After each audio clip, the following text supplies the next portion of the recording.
G'day everybody, Chris Farhi here from the Bayleys Insights Data team. We've got Ankur Dakwale talking about the biggest news in New Zealand real estate. So look, we'll just get straight into it. So obviously the big news over the past week was the Auckland floods. It's had a lot of media attention. We hope you're all going all good out there if you are based in Auckland or anywhere else that's been affected. In terms of the damage across the region, so you've got kind of two categories. You've got flood damage, and then you've got landslip or inundation issues. The current estimates on affected homes is somewhere around 400 homes have been red stickered or yellow stickered, so reasonably substantial number of homes impacted. In terms of short-term impacts, Ankur, what's your thinking? Yeah, so in terms of short-term impacts, we can see a likely increased demand for rental housing. So people that have been affected with those yellow and red stickered homes will be looking for those rental homes to go into.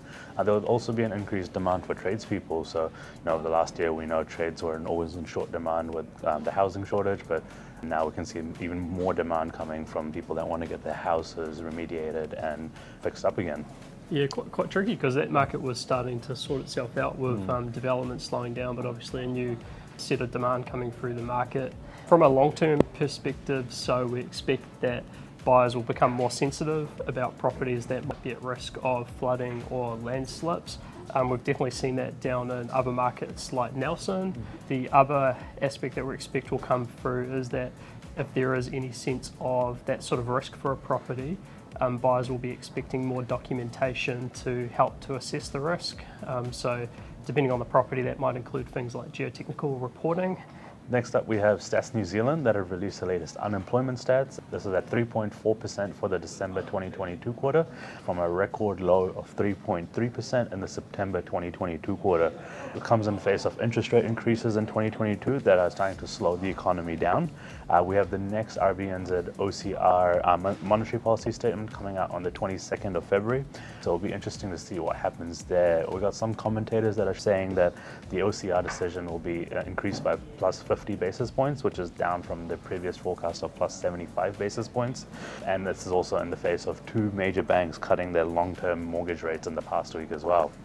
Yeah, also interesting because I guess over 2022 we had higher inflation translating to big increases in interest rates, and it now seems that a lot of the future rises, inflation's probably peaking.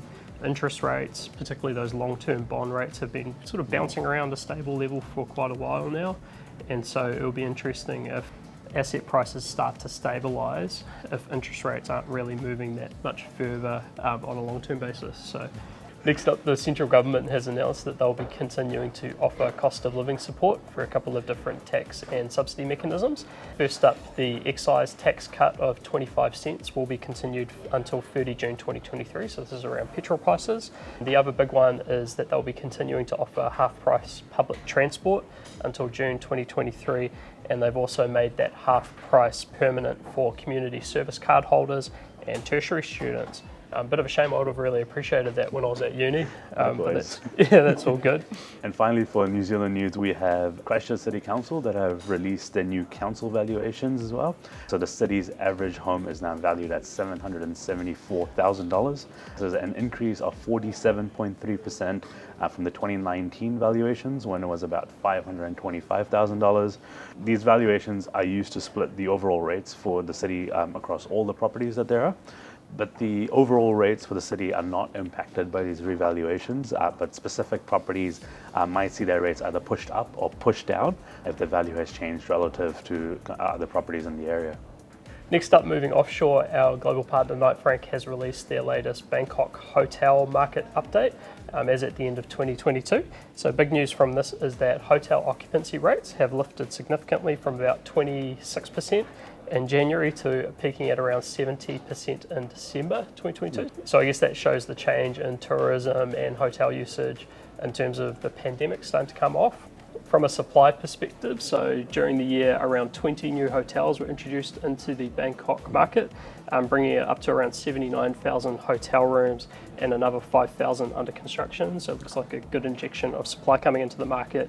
And generally the outlook over 2023 is looking positive due to an increase in both tourists and corporate travellers coming into the market.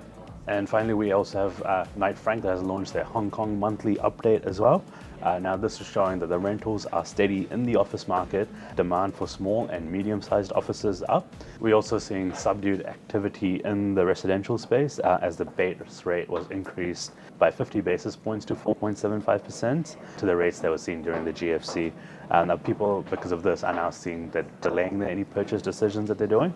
And now in the retail space, we got with the borders reopening with China, we can see the increase in the number of visitors that are coming to Hong Kong. This is still yet to be seen in the retail spending market, but the outlook is positive. And then finally, to wrap up, we've got our property of the week. So, Ankur, what's your property of the week? Yeah, my property of the week this week is 25 Glen Road in Devonport. Now, this is sitting on Stanley Bay Park and across from Stanley Bay School. The main residence has 5 bedrooms and 3 bathrooms, with secondary income opportunity coming from a self-contained 2-bedroom apartment as well.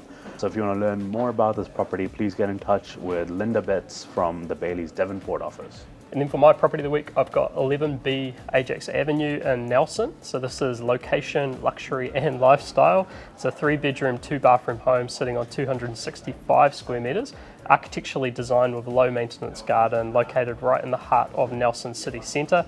It's a stunning home with a designer kitchen with Caesar stone benchtop. And if you want to learn more about this, please contact Jill Ireland or Michelle Soman from Bayleys Nelson. With that said, we'll wrap it up here. So thanks very much, Ankur. Thanks, Chris. And I'll see you next time. See ya.